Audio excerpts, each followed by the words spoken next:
For one day. Just a single day. No, a moment. For just one moment. How beautiful would it be if that feeling that there is a meaning behind all of this? That this rock, as utterly ordinary and uneventful as it may seem, that the ground and the sky and every other lifeless, unexciting thing we interact with every day in our monotonous lives, how beautiful would it be if just for a single fleeting moment, we fully accepted that feeling that told us everything, every single atom, is intended, is planned and purposeful. Why not for a single moment can we just accept this feeling without immediately burying it in the deepest crevices of our minds? We have accepted it all the time when we were children. Why must it seem so impossible now? What have we got to lose? Is it really so important for us that our supposed grip on material reality does not falter? Why must we be so dogmatic? The root cause of all despair is meaninglessness, yet we fight meaning the moment it opens its mouth to speak to us. Thankfully, we are not alone in this journey. And when it is said that every single part of existence is intended and purposeful, that includes even your reluctance and resistance, all are important players in this grand show, and all that is missing is for you to realize you are a part of it. For this realization to happen, an important guide is sent from beyond. What is life but a constant escape from hell towards heaven, forever fleeing the present? Truly, there is nothing we hate more than the now. Whenever we are faced with silence, we feel our bodies squirming as if thrown in boiling water. The silence is so loud, so excruciating, that we would do anything to quiet it. We will indulge in endless distractions, fully aware of how destructive they are. Why do we do this? What monster lurks in this silence? What makes us so afraid? When we take a closer look, we see that the monster has a very familiar face, almost identical to ours, but disfigured. We notice another thing. This monster never stops speaking.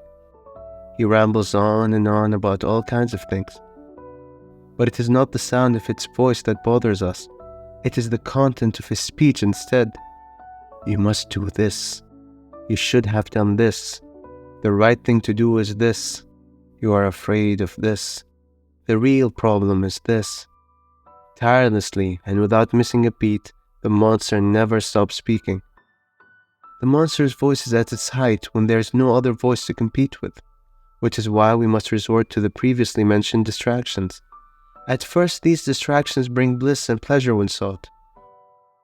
We all know what that rush of dopamine feels like when eating a bar of chocolate, for example, or pulling out your phone and hopping into social media right after getting out of bed. Even the use of drugs or other illicit compounds as more extreme and more potent examples. Yet slowly but surely the pleasure starts to fade. The chocolate bar doesn't taste so heavenly anymore, and that rush of pleasure is gradually replaced with that familiar noise.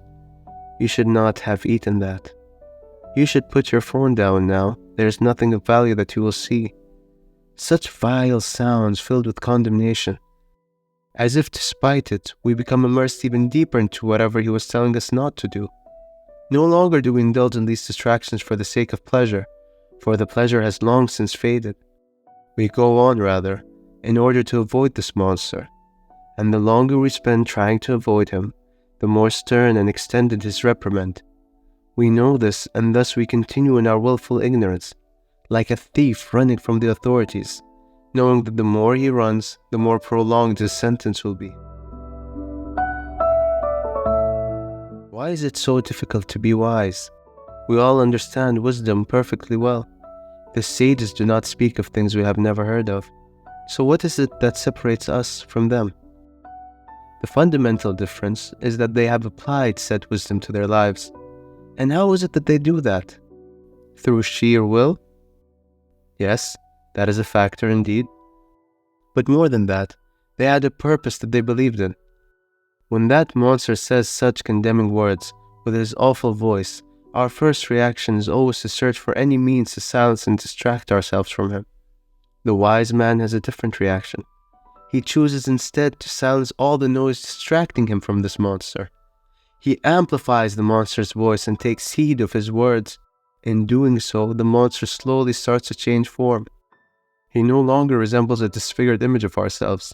Rather, he begins to look like a better version of ourselves. He emanates light and certainty. He starts to look like the version of ourselves that we could be if we ever reach our true potential. In reality, this quote-unquote monster has never carried a disfigured image to begin with. He has always looked the same. It is only our perception that has changed. He seemed frightening before because we perceived his guidance as judgment and criticism. What do we mean when we say mundane?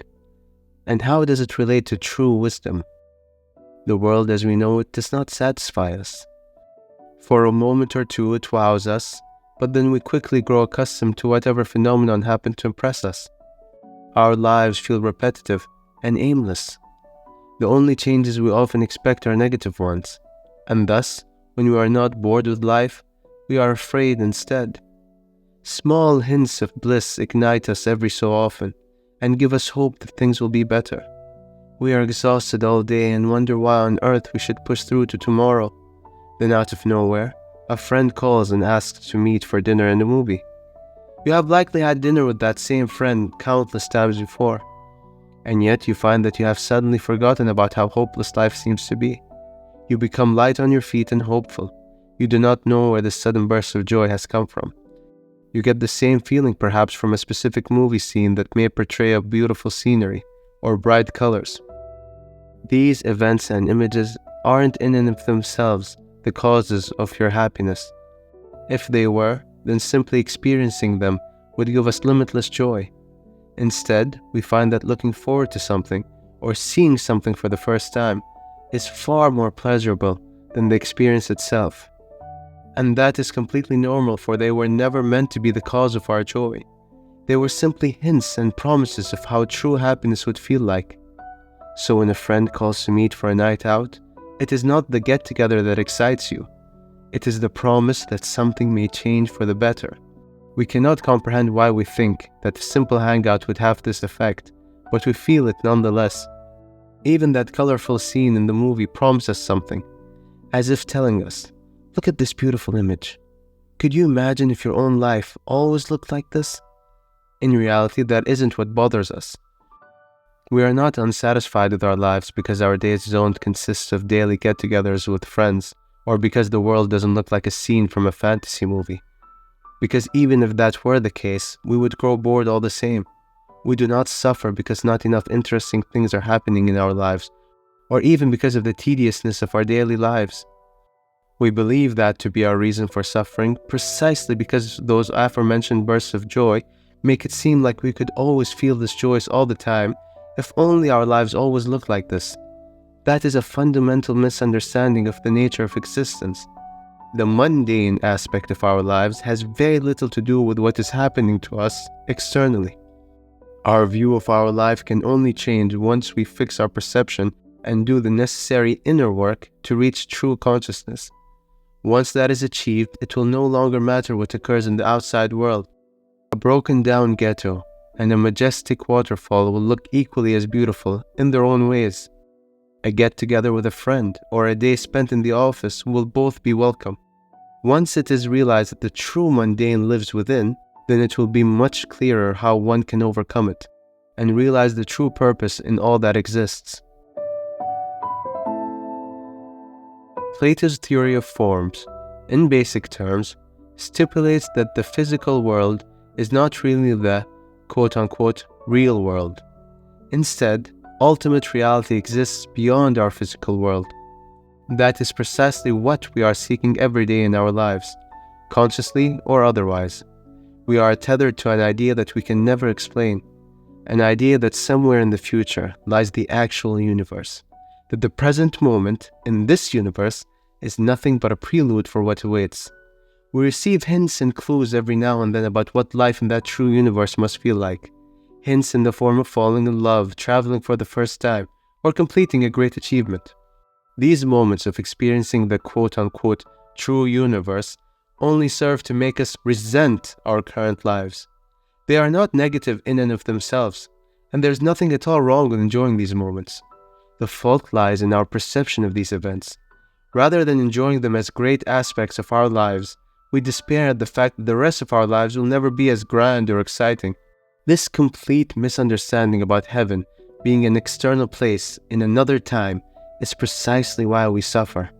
We must realize that the reason we are in awe of beauty externally, such as a great marble statue or a grand Gothic cathedral, is because we are programmed by God to actualize beauty in ourselves. The external forms and images are merely allegories and examples of what we ourselves must be. What is a grand cathedral but a representation of human piety and common effort?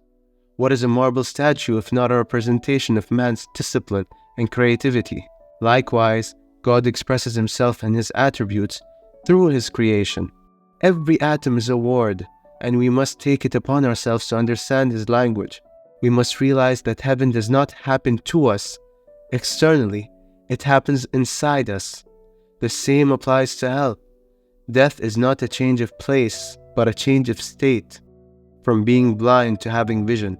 That is why those that reach enlightenment live in heaven, even with their bodies here on earth with us.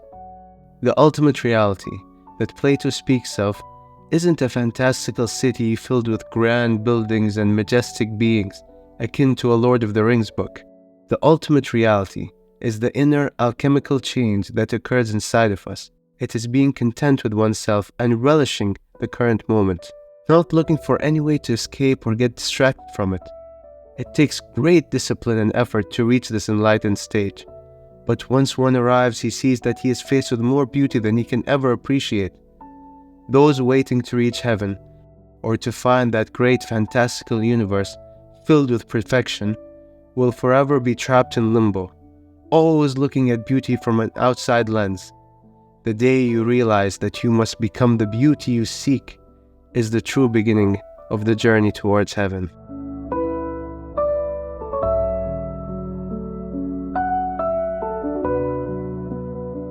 It is an arduous journey. There's no doubt about that. It requires that one remain conscious of every action and battle distraction as the ultimate enemy it truly is. It is a journey of a million steps and infinity more, and it begins with a simple step. It starts with silence, pure silence without any expectations.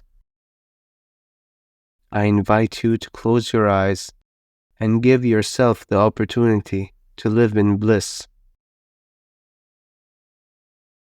focusing on nothing but the current moment and noticing the flow of our breath in the infinite now. The voices in our heads never seem to quiet, always telling us that there is something we should be worried about or something else we should be doing. There isn't.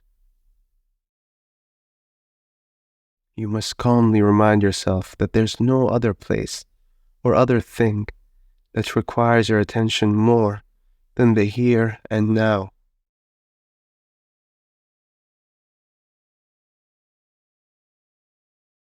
The voices might be pestering you now, telling you to check the time to see when this video will end. Focus on your breathing.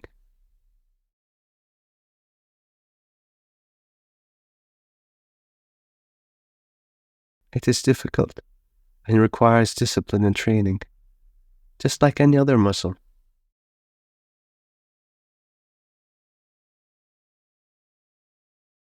Pay no heed to how long the journey will take. Heaven is already here. Focus on your breath so you may enjoy it.